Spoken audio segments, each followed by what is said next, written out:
That I've been taken advantage of by a company that has no interest in my child. No interest in my child loving me or seeing me or my grandchild seeing me.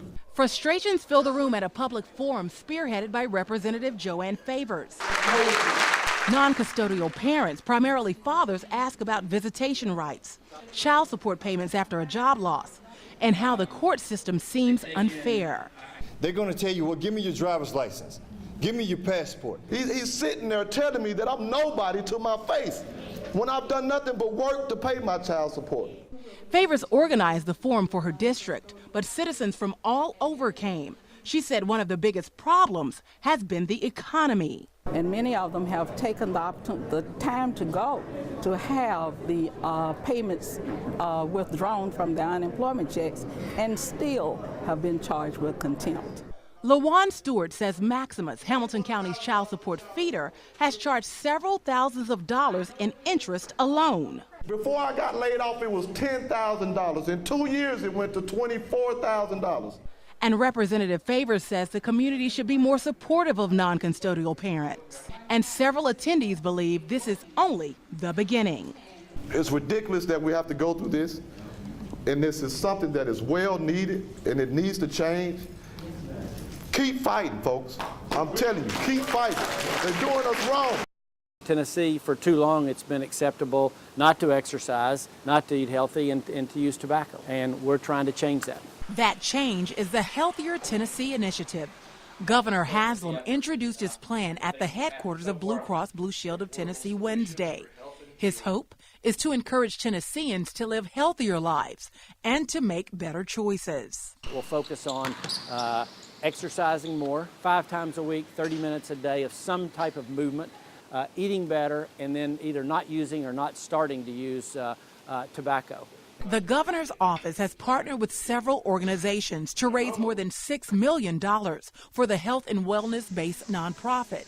Newly appointed CEO Robert Johnson believes the money will benefit the community. We want to see more employee workplace programs. We want to see more of these kinds of wellness programs in schools all across the state. And then we think church communities and community centers are another opportunity. YMCA leaders say Haslam's initiative goes hand in hand with their mission. It just gives more support to what we've tried to do across this community in raising awareness about obesity. And Haslam believes the initiative will improve the quality of life, reduce the cost of health care, and Tennesseans might possibly bring more jobs into the area. The difference in this and other efforts is we're really going to have a focused campaign, measure results with lots of feedback, and we've brought together people all around the state to make certain it really is a statewide effort.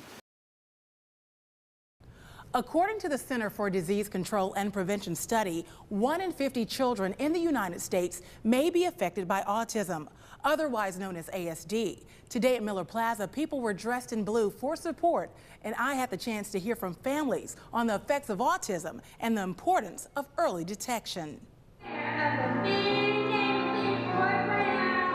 Miller Plaza was filled with excitement Tuesday as students, families, and community leaders showed their appreciation for agencies serving those with autism. For the city of Chattanooga, for all the work that the people in this room do. The providers do so much for our kids and for our people, but they also do so much for our families. It's a really invasive and intimate crime. Before sunrise on Friday, a 30-year-old woman was jogging in downtown Chattanooga around 6 a.m. on Reggie White Boulevard near Finley Stadium and the First Tennessee Pavilion. The woman says 2 men grabbed her and raped her. A young lady was jogging in the morning. She got basically kind of tracked down by someone on a bicycle. He stole her iPod, then she turned to run away. She came back, and basically there was somebody else in the bushes or something to that effect. Both of the men drug her off, and she supposedly got raped. Councilman Andre McGarry believes that this is an isolated incident in his district. He says runners and residents should not be worried. Caroline Huffaker is the case manager and victim advocate for the Rape Crisis Center here in Chattanooga. It's as sensitive and as serious as any crime. I mean, trauma is trauma, whether it be a homicide victim or and their family working through that trauma, or a sexual assault victim.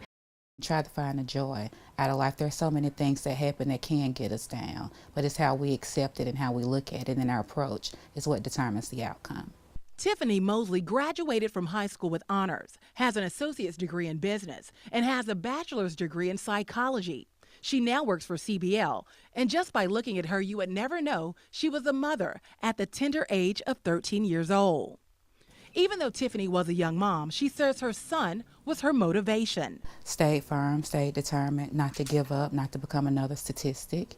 At the age of 16, Mosley worked her first job, and at 18, she temporarily moved into public housing. And she believes her faith in God helped her to raise Brandon to be the young man he is today. My son did manage to graduate from Brainerd High School. He was part of the National Honor Society. After graduating high school and attending UTK for a year, Brandon made the decision to serve our country. Now in California, he is a United States Marine.